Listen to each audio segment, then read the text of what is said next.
नमस्कार दोस्तों, आप सभी का स्वागत है रूह को कपा देने वाली हॉरर कहानी में। आज मैं आप लोग के साथ शेयर करने वाली हूँ महाराष्ट्र की सच्ची घटित कहानी। हाँ जी, महाराष्ट्र में एक पेड़ पर एक इतनी विशाल आत्मा थी जिसको वहां से हटा पाना बहुत ही मुश्किल था। और वह आत्मा गुस्से में आ गई तो उसने पूरा का पूरा घर एक बार में ही तबाह कर दिया। ये जो आत्मा थी वह नॉर्मल आत्मा नहीं थी। उसके सामने मामूली भूत, प्रेत, पिशाच, डायन सब फीके थे। ऐसी आत्माएं बहुत कम दिखाई देती हैं, लेकिन जिसको दिख जाए या फिर जिसने उस आत्मा का बुरा किया हो, उसके साथ वह आत्मा इतना खतरनाक लेवल का काम करती है जिसके बारे में किसी ने इमेजिन भी नहीं किया होगा। आज की जो कहानी है यह एक ब्रह्म आत्मा की कहानी है। तो चलिए बिना देर किए इस कहानी को स्टार्ट करते हैं। दोस्तों, महाराष्ट्र में एक फैमिली थी जो कि बहुत ही ज्यादा धनी थी और उस फैमिली का इकलौता वारिस जिसका नाम था चंद्रभान, वह बहुत ही ज्यादा पढ़ने लिखने में अच्छा था, बट उसका मन पढ़ाई में नहीं लगता था। वह चाहता था घूमना फिरना, अपनी जिंदगी ऐश में काटना, बट उसके फादर जो थे उन्होंने अपने बेटे के ऊपर बहुत सारी पाबंदियां लगा रखी थी। उन्होंने चंद्रभान को बता दिया था कि देखो बेटा, तुमको सारी फैसिलिटीज उस दिन मिलेगी जिस दिन तुम कुछ अच्छा कर लोगे अपनी लाइफ में।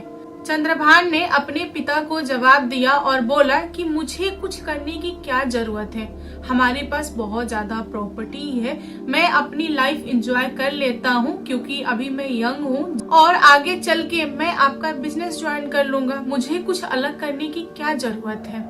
लेकिन चंद्रभान के जो पिता थे वे अपने फैसले पे अड़े रहे। उन्होंने अपने बेटे को लंदन भेज दिया ग्रेजुएशन करने के लिए। चंद्रभान के पास कोई ऑप्शन नहीं था, वह लंदन चला गया और उसकी मुलाकात लंदन में एक सुष्मिता नाम की लड़की से होती है। सुष्मिता इंडिया की रहने वाली थी और यह एक दूसरे के बहुत ही ज्यादा क्लोज आ जाते हैं और इन लोगों ने शादी करने का फैसला किया। बट चंद्रभान के जो पिता थे उन्होंने बोला कि नहीं बेटा, जब तक तुम्हारा ग्रेजुएशन कंप्लीट नहीं हो जाता तब तक तुम ये सब नहीं कर सकते। लेकिन इन दोनों ने छुप के किसी को बताया नहीं, ग्रेजुएशन के सेकेंड ईयर में ही शादी कर लिया क्योंकि इन दोनों को साथ में रहना था और ऐसे तो रह नहीं सकते। शादी हो जाने के बाद से दोनों ने वहाँ ग्रेजुएशन किया। उसके बाद से वे चले गए अमेरिका आगे की पढ़ाई करने के लिए। इधर चंद्रभान के पापा बहुत ज्यादा नाराज थे बेटा से, क्योंकि उनको बाद में पता चल गया था कि सुष्मिता से शादी हो गई है। चंद्रभान की माँ अपने बेटे को बहुत ज्यादा मिस करती थी और उन्होंने फोन करके बोला कि बेटा तू इंडिया लौट आ। चंद्रभान अपने पिता से नाराज था, इसलिए उसने बोला कि मैं इंडिया नहीं आऊंगा, अगर मैं इंडिया आऊंगा तो पापा के हिसाब से मुझे चलना पड़ेगा, तो बेहतर है कि मैं यहाँ पे खुश हूँ। चंद्रभान को 2 बच्चे थे, बेटा जो था वह 5 साल का था, बेटी 3 साल की थी। इनकी जो फैमिली थी कंप्लीट थी, अच्छी थी, अमेरिका में रह रहे थे। दोस्तों, कुछ महीनों बाद चंद्रभान के पिता बीमार पड़ जाते हैं और चंद्रभान की जो माँ थी वह अकेले पड़ गई थी, इसीलिए उन्होंने फोन करके अपने बेटे को बोला कि बेटा तू आजा, हमारे पास आजा, तू हमारा इकलौता सहारा है, तेरे पिता की तबीयत ठीक नहीं है और उनका क्या होगा मुझे पता नहीं, मुझे बहुत डर लग रहा है। जैसे ही चंद्रभान ने यह सारी बातें सुनी, वह अपनी पूरी फैमिली को लिया और इंडिया पहुंचा। जैसे ही चंद्रभान इंडिया पहुंचा, वह सबसे पहले अपने पिता के पास गया और जाके उनसे माफी मांगा और उसने बोला कि आप हमेशा से सही थे, आपने मुझे अच्छी चीजें सिखाई, बट मैं पैसे की लालच में और दोस्तों के साथ मौज मस्ती करने के लिए मैंने आपको बहुत परेशान किया है। आज मेरे 2 बच्चे हैं तो मुझे ऐसा लगता है कि आप पिता उस समय सही थे, मैं ही आपको नहीं समझ पाया, मुझे माफ कर दीजिए। यहाँ पर बाप और बेटा दोनों एक दूसरे के गले लगते हैं और सब कुछ सही हो जाता है। चंद्रभान के पिता डिस्चार्ज होके घर पे आ जाते हैं।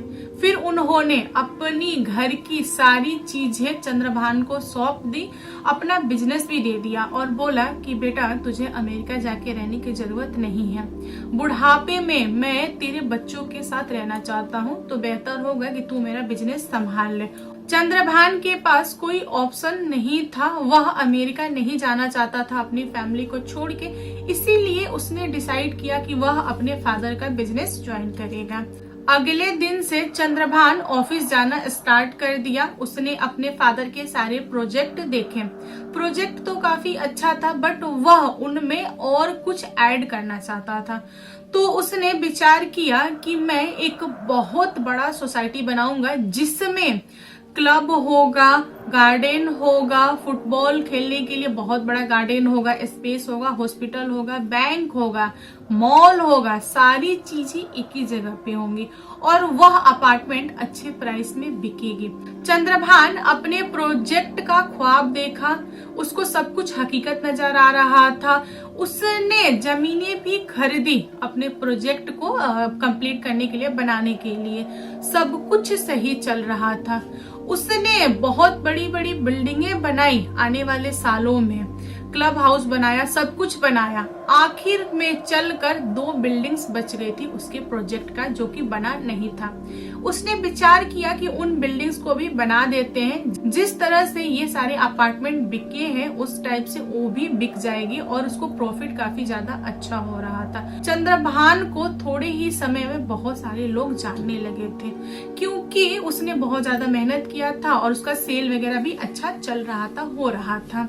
चंद्रभान अपने इंजीनियर को बुलाता है और बोलता है कि यहाँ पर काम क्यों नहीं स्टार्ट हुआ, क्यों इतना समय लग रहा है, ये बिल्डिंग कब बनेगी, सारी चीजें कंप्लीट हो गई है, बस यही 2 बिल्डिंग्स रह गई हैं, तो प्लीज काम स्टार्ट कीजिए। जो इंजीनियर थे उन लोगों ने चंद्रभान को बोला कि देखिए सर, हम लोगों ने बहुत दिमाग लगाया, लेकिन यहाँ पर बिल्डिंग बन पाना पॉसिबल नहीं है। 2 रीजन है। पहला कि ये जो विशाल पेड़ है यहाँ पर, जो कि बिल्डिंग के बीच में आ रही है, उसको काटना पड़ेगा, और जब जब हम लोग कोशिश कर रहे हैं काटने के लिए, तो वहां से अजीब तरह की आवाजें आ रही है और वह पेड़ कट नहीं रहा है, बहुत ही ज्यादा मुश्किल हो रहा है। अगर हम लोग पेड़ छोड़कर बिल्डिंग बनाए तो भी पॉसिबल नहीं है, क्योंकि जो पेड़ है वो बीचों बीच आ रहा है, तो बिल्डिंग्स अच्छे नहीं बनेंगे, तो बिकने में प्रॉब्लम होगी। यह सुनने के बाद से चंद्रभान का दिमाग ठनक गया। उसने बोला कि ऐसा कैसे, कितनों भी विशाल पेड़ है, काटोगे तो कट जाएगा, हमारे पास तो बहुत तरह के हथियार हैं, इसको काटो, अगर नहीं कट रहा है तो कुछ एडजस्टमेंट करो, इसको हटाओ, इसको एकदम जड़ से उखड़वा के फेंक दो। मतलब चंद्रभान का जो पारा था बहुत ही ज्यादा गर्म था। वह अपने एम्प्लॉई पे, इंजीनियर पे, वर्कर सब पे चिल्लाया और बोला कि मैं कुछ भी सुनना नहीं चाहता हूँ, तुम लोगों को इस पेड़ को काटना पड़ेगा। यहाँ पर इंजीनियर लोगों ने जवाब दिया कि ठीक है सर, काट देंगे, आप जाइए। चंद्रभान घर आया, उसके बाद से इंजीनियर और भी वर्कर सारे लोग मिलके उस पेड़ को काटने गए। पेड़ जो था वह कट नहीं रहा था, अंदर से अजीब तरह की आवाज आ रही थी। ये सारे डर के मारे उस पेड़ के पास से भाग गए। अगले दिन चंद्रभान को पता चलता है कि पेड़ नहीं कटा, वैसे के वैसे ही पड़ा है, तो वह गुस्से में गया और अपने एम्प्लॉय को डांटा, साथ में वर्कर को भी डांटा और बोला कि तुम लोग दुनिया के इकलौते वर्कर नहीं हो, हम किसी और को बुला लेंगे, तुम लोग हटो, अगर तुम लोगों से नहीं हो रहा है तो मशीन लाओ, मैं खुद काटूंगा। वर्कर डरते डरते मशीन चंद्रभान के हाथ में दे दिए और बोले कि सर, हम लोगों से नहीं हो पा रहा है, अगर हम जीवित रहेंगे तो बहुत काम मिल जाएगा, आप खुद देख लीजिए। यह सुनने के बाद से चंद्रभान बहुत ही ज्यादा गुस्से में हुआ और उसने मशीन उठाई, काटना स्टार्ट कर दिया। उसने बहुत बार कोशिश किया लेकिन कट नहीं रहा था, तो उसने दिमाग लगाया कि जो पेड़ है उसको मैं बीच से काटता हूँ, नीचे से तो नहीं कट रहा। चंद्रभान की मर्जी थी कि नीचे से पेड़ को हम काटते हैं, जो मिट्टी में जड़ रहेगा उसको हम उखड़वा देंगे। लेकिन जहां से वह काट रहा था वहां से पेड़ नहीं कटा। फिर उसने दिमाग लगाया कि थोड़ा ऊपर से काटते हैं, हो सके नीचे का जो जड़ है वो मजबूत होगा, मतलब जड़ के ऊपर वाले पार्ट की बात कर रही हूँ मैं, तो वह मजबूत होगा। इसने यह सोच के उसने पेड़ को बीच से काटना स्टार्ट कर दिया और यहाँ पर पेड़ भी कटने लगा। कुछ समय बाद पेड़ कट के नीचे गिर गया। चंद्रभान की हालत बहुत खराब थी क्योंकि विशाल पेड़ था भाई, उसको काटने में बहुत दम लगा। उसके बाद उसने वर्कर लोगों को बोला चिल्लाते हुए कि इस गंदगी को साफ करो, यहाँ से ये जो पेड़ गिरा है इसे हटाओ। एक पेड़ की वजह से मैं अपना प्रोजेक्ट बंद नहीं कर सकता। तुम गरीब लोग क्या जानो कि कितना प्रॉफिट होगा, अगर यह पेड़ हट जाए तो मुझे बहुत कमाई होने वाली है। चंद्रभान के अंदर शांति हो गई थी क्योंकि पेड़ कट चुका था। चंद्रभान ने इंजीनियर लोगों को बोला कि देखो ये जो पेड़ धसा हुआ है इसको मशीन बुलाओ और पेड़ का जड़ उखड़वाओ और फेंको, ये काम आज का आज हो जाना चाहिए। यह बोलकर वह घर आ गया। इंजीनियर सब बहुत ज्यादा कोशिश किए सब कि निकल जाए जड़, लेकिन जड़ निकला नहीं। जो पेड़ गिरा था कट के नीचे वो भी उठ नहीं पाया। इंजीनियर हार गए, वर्कर हार गए, सब हार गए। सारे लोगों ने उस पेड़ को वहीं छोड़ दिया, उसके बाद अपने अपने घर चले गए। दोस्तों जो इंजीनियर थे उनके अंदर इतनी हिम्मत नहीं थी कि चंद्रभान को फोन करे और बताए कि सर पेड़ वहां से नहीं हटा है, ना ही जड़ उखड़ा है। वह सब शांत हो गए। उन लोगों को पता था कि कल बॉस आएंगे तो हमें नौकरी से निकाल देंगे।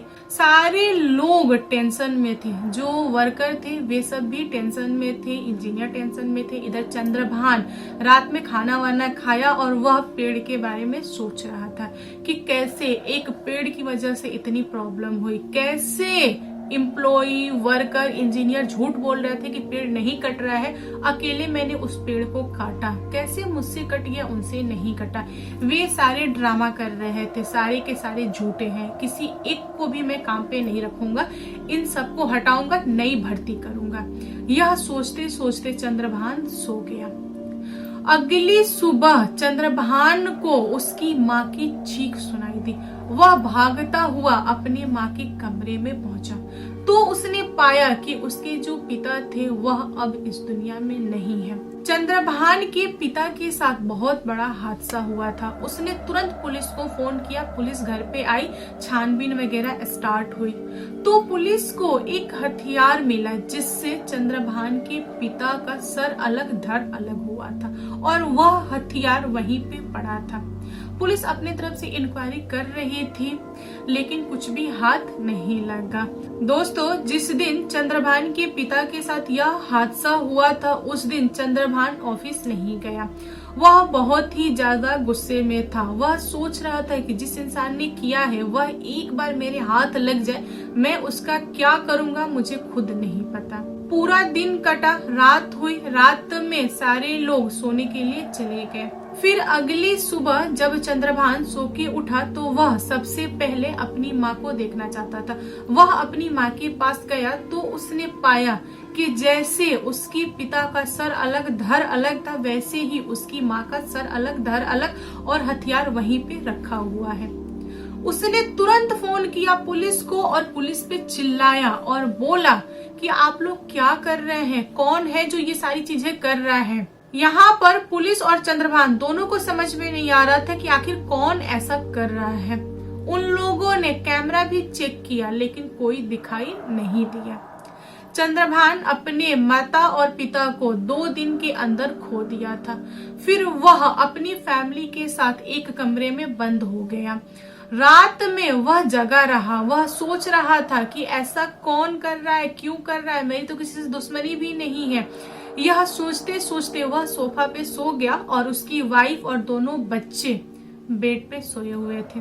अगले सुबह चंद्रभान की आंख खुली तो उसने पाया कि उसकी वाइफ के साथ वही हुआ है जो उसके माता और पिता के साथ हुआ है।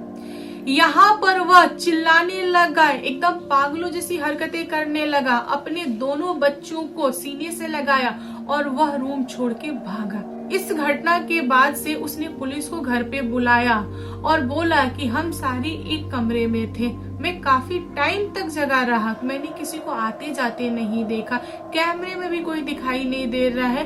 फिर भी यह कैसे हो गया? यह सारी घटना पुलिस के दिमाग के परे थी।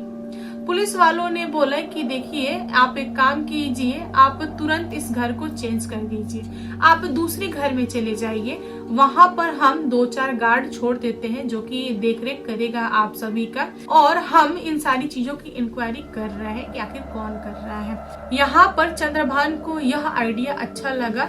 उसने सोचा कि मैं ऑफिस में शिफ्ट हो जाता हूँ अपने बच्चों के साथ, क्योंकि ये सारी चीजें हो रही हैं तो पता नहीं अगला कौन निशाना होगा। उसने गार्ड वगैरह सबको बोल दिया कि कोई भी सोएगा नहीं। उसने अपने बॉडीगार्ड को भी बोला कि सारे लोग पहरा देंगे, जितना होगा उतना मैं पैसा दूंगा, लेकिन किसी की भी आंख नहीं लगनी चाहिए। अगर मैं अगले दिन सुबह में कैमरे में देख लिया किसी को सोते हुए तो फिर वह समझ लेगा कि उसके साथ मैं क्या करूंगा।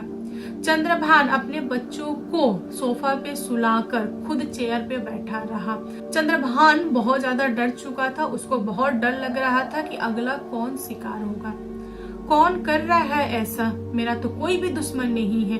वह रात भर सोचते रहा। रात के करीबन 3:30 से 4 का समय हो रहा होगा। उस समय चंद्रभान को महसूस होता है कि कोई इंसान उसके तरफ चल के आ रहा है। उसने पीछे पलटा और देखा तो उसको कुछ भी दिखाई नहीं दिया, सिर्फ और सिर्फ एक परछाई दिखाई दी, और उस परछाई के हाथ में हथियार था। चंद्रभान ने पूछा कि कौन हो तुम, क्या चाहते हो? लेकिन उस परछाई ने एक भी जवाब नहीं दिया। परछाई ने अपना हथियार उठाया और एक वार में ही चंद्रभान का सर अलग धड़ अलग, और उसके बाद से वह परछाई गायब। अब चंद्रभान के फैमिली में कोई नहीं बच्चों के सिवा, तो बच्चों को देखेगा कौन? और पुलिस को भी ये सारी मैटर समझ में नहीं आ रहा था। चंद्रभान के ससुराल वालों को जब पता चला कि चंद्रभान के फैमिली के साथ ये सारी चीजें हो गई हैं, ना उसके माता पिता है, ना चंद्रभान है, ना सुष्मिता है, कोई नहीं है, सिर्फ और सिर्फ उनके 2 बच्चे हैं जो कि ऑफिस में है, तो वे सारे लोग भाग के आए और बच्चों को गले से लगा के बहुत रोए। दोस्तों, सुष्मिता की जो माँ थी उन्होंने दोनों बच्चों को लिया और अपने घर आ गई। सुष्मिता की माँ काफी समय से एक ही चीज सोच रही थी कि कैसे घर के लोग एक एक करके, वो भी 1 सप्ताह के अंदर ही दुनिया छोड़ दिए। सबसे पहले घर का सबसे बड़ा सदस्य गया, फिर उसके बाद फिर उसके बाद फिर उसके बाद। इसका मतलब कि जो लड़का है जो कि 5 साल का है, इसकी बारी है। अब उनको ना धीरे धीरे महसूस होने लगा कि उनके यानी कि चंद्रभान के फैमिली ने किसी न किसी का कुछ तो बिगाड़ा है जो कि बदला लेने आ रहा है। सुष्मिता की जो माँ थी वे थोड़ा मोड़ा तांत्रिक वगैरह पे विश्वास करती थी, भूत प्रेत वगैरह पे विश्वास करती थी। फिर उन्होंने एक तांत्रिक को बुलाया जो कि अच्छा खासा जानकार था। उससे उन्होंने सवाल किया कि आप इन दोनों बच्चों को देखिए और बताइए कि इसके पेरेंट्स के साथ क्या क्या हुआ। पुलिस भी हल नहीं निकाल पा रही है, कैमरे में भी कुछ दिखाई नहीं दे रहा है, तो मुझे ऐसा लग रहा है कि आप कुछ ना कुछ तोड़ निकाल देंगे। तांत्रिक जो था वह अपना समय लिया, जांच पड़ताल किया। उसके बाद सुष्मिता की माँ को बोला कि हाँ, आप सही सोच रही हैं, जो आप सोच रही हैं वैसा ही होगा। सुष्मिता की माँ थर-थर कांपने लगी और रोने लगी और बोली कि नहीं, मेरी बेटी के ये आखिरी बच्चे हैं और मैं इनको नहीं छोड़ सकती, आप कैसो भी इन्हें बचा लीजिए। तांत्रिक बोला कि हम कोशिश करते हैं, क्योंकि इनके पीछे कोई नॉर्मल आत्मा नहीं पड़ी है। नॉर्मल आत्मा होती तो उसको पकड़ना आसान है, बट इसके पीछे तो एक ब्रह्म राक्षस पड़ा है, क्या किया जाए। सुष्मिता की माँ को समझ में नहीं आ रहा था कि ब्रह्म राक्षस कैसे पीछे पड़ गया, आखिर क्या हुआ था। तांत्रिक ने इंतजार किया रात का कि वह ब्रह्म राक्षस आए बच्चे पे वार करने के लिए, देन पूछूंगा। तांत्रिक ने जैसा जैसा प्लान बनाया था वैसा वैसा हुआ। जो ब्रह्म राक्षस था वह आया उस बच्चे को मारने के लिए, उसके हाथ में हथियार था। तांत्रिक ने रोक दिया और उसने पूछा कि आप ऐसा क्यों कर रहे हैं, बताइए मुझे। ब्रह्म आत्मा गुस्साते हुए बोला कि हट जा तांत्रिक, मेरे रास्ते में मत आ। जिसने मुझे परेशान किया है उसका पूरा का पूरा परिवार को मार के मैं दम लूंगा। तांत्रिक के बार बार सवाल करने पर ब्रह्म आत्मा ने बताया कि देखिए, मैं एक पेड़ में था, शांति से था, मैंने कभी भी किसी का कुछ भी बिगाड़ा नहीं था। वहां पे बहुत तरह के लोग आते थे, उल्टी सीधी काम करते थे, फिर भी मैंने किसी को कुछ नहीं बिगाड़ा। लेकिन इस बच्चे के पिता जो कि चंद्रभान है, उस इंसान ने मेरे घर को बर्बाद कर दिया, मुझे 2 हिस्सों में बांट दिया। मैं उस पेड़ पे था, सालों साल था, लेकिन इसके पिता ने मेरा सर अलग धड़ अलग कर दिया। मैं इसे नहीं छोड़ सकता। जैसे मैं तड़पा हूँ वैसे ये लोग तड़पेंगे। यहाँ पर तांत्रिक को सारा मुद्दा समझ में आया। उसने हाथ जोड़कर बोला ब्रह्म आत्मा को कि देखिए इसमें इन बच्चों की क्या गलती है। जिसने गलत किया था आपने उसको तो सजा दे दिया, इन्हें माफ कर दीजिए, प्लीज जाने दीजिए। बच्चे ना निर्दोष हैं, इनको कुछ भी नहीं पता। अब बहुत ही छोटे बच्चे हैं, आपको क्या मिलेगा, आप लोग तो माफ कर देते हैं ना। ब्रह्म आत्मा बहुत ही गुस्से में था। उसने बोला ना, बिल्कुल भी नहीं। तब तांत्रिक ने अपना दिमाग लगाया और बोला कि देखिए आप हमारे साथ चलिए, मैं आपको एक नया स्थान दे देता हूँ, आप वहां पर अपना बसेरा जमाइए, इनको जाने दीजिए, माफ कर दीजिए। तांत्रिक के बार बार मनाने के बाद से और एक नया स्थान देने की बात से जो ब्रह्म राक्षस था, ब्रह्म आत्मा जो था, वह शांत हो गया। उसने बोला कि ठीक है, अगर तांत्रिक तुम अपने बात पे नहीं अड़े, अगर तुमने मुझे नया स्थान नहीं दिया तो मैं इन बच्चों को नहीं छोड़ूंगा। तांत्रिक जो था वह ब्रह्म आत्मा को लेके गया एक नए जगह पे, वहां पर उनको स्थान दिया। तब जाकर वह ब्रह्म राक्षस, जिसको ब्रह्म आत्मा बोल रही हूँ मैं, वह शांत हुआ। इधर ये दोनों बच्चे सही सलामत रहे और उनकी परवरिश सुस्मिता की माँ ने किया। तो दोस्तों आप लोग बताओ आज की कहानी कैसी लगी। कहानी पसंद आए तो प्लीज लाइक एंड शेयर कीजिएगा और मेरे चैनल पे न्यू आए हो तो चैनल को सब्सक्राइब करना। Thank you, bye bye.